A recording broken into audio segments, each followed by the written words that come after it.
This is a Pfaff tensioner. This happens to be a Pfaff Model 74, but I know the 130 and a bunch of other Pfaffs share this tensioner. I'm going to take it apart to clean it because the rest of this machine was really filthy, so I expect it to be dirty in here. But there is a set screw on this dial, and with that screw loosened, then this knurled nut can untwist to let the front of the tensioner off.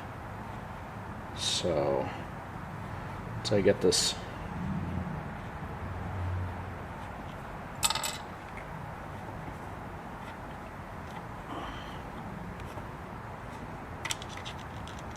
okay, so that knurled nut and then the dial pops off. It's got the stops in the back here that interact with this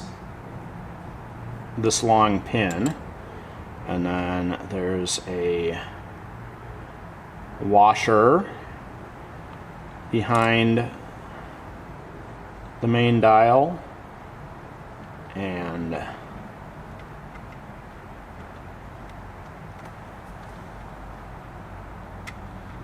all right.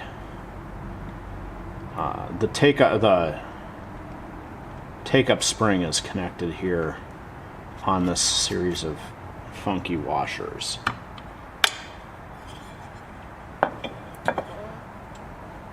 So with the dial off, pop this out. So let me find a good screw. There's a set screw inside here. I attempted to remove this tensioner body, and they're supposed to come out, but I think that over time there has been enough corrosion from the dielectric effect of different metals touching each other that this body is frozen into the machine right now. And because I am not going to work that hard to get it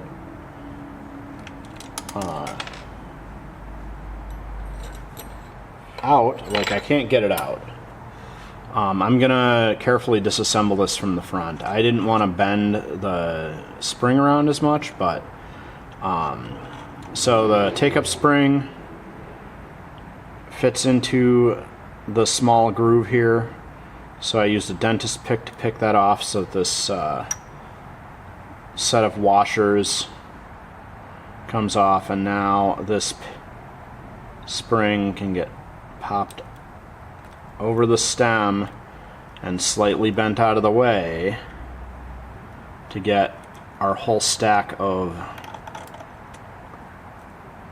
tension discs and the lifter out. So we got our lifter, and then this piece was kind of dirty on the inside, and then there's two discs in here that are all oily and grimy, so I'm gonna have to polish the rust on those and degrease them. And then, as you can see behind here, there is just greased up lint. I don't know why there's so much, like, appears to be grease in here, but gonna have to get all this lint and dirt out of behind this tensioner, and then we'll reassemble this. Alright, as you can see, cleaned in the back here, polishing off the bit of rust on this tension disc with some 800 grit wet or dry sandpaper.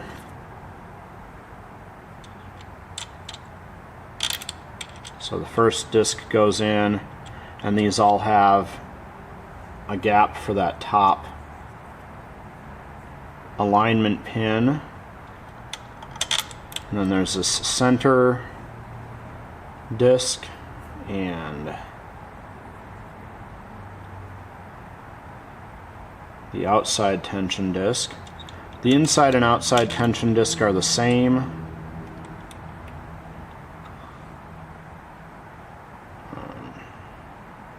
Oh, forgot to clean the inside of this outer ring.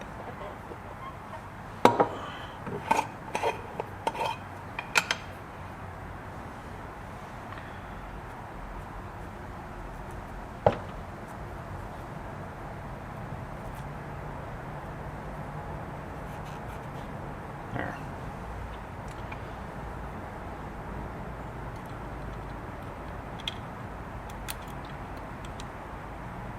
There we go.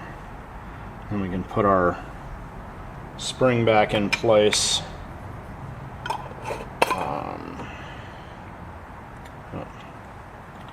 And then our tension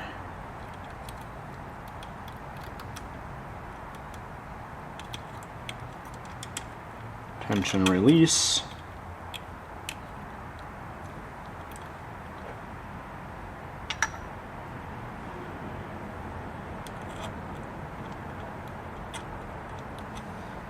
Let me put this back on. Now I'm using my dentist tool to pick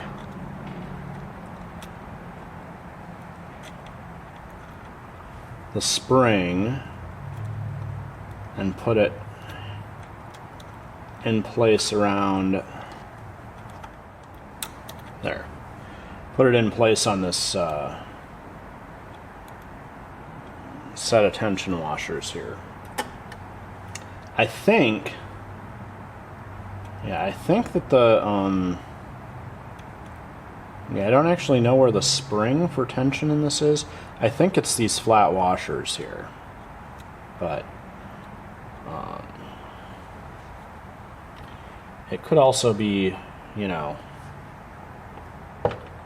hidden deeper in the tensioner that I haven't gotten at, because I've never had one of these fully apart.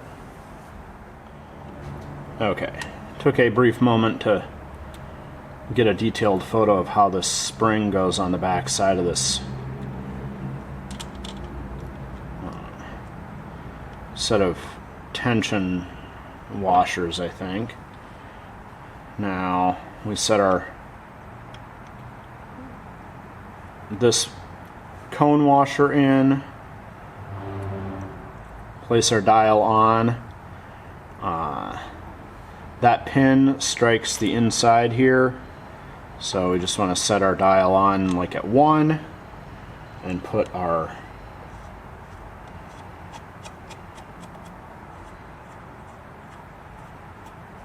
knurled nut in. And then when our knurled nut gets to the dial, there we go, I will tighten that in place with the set screw, and when we adjust the machine tension, I will fix that if I need to, but right now we'll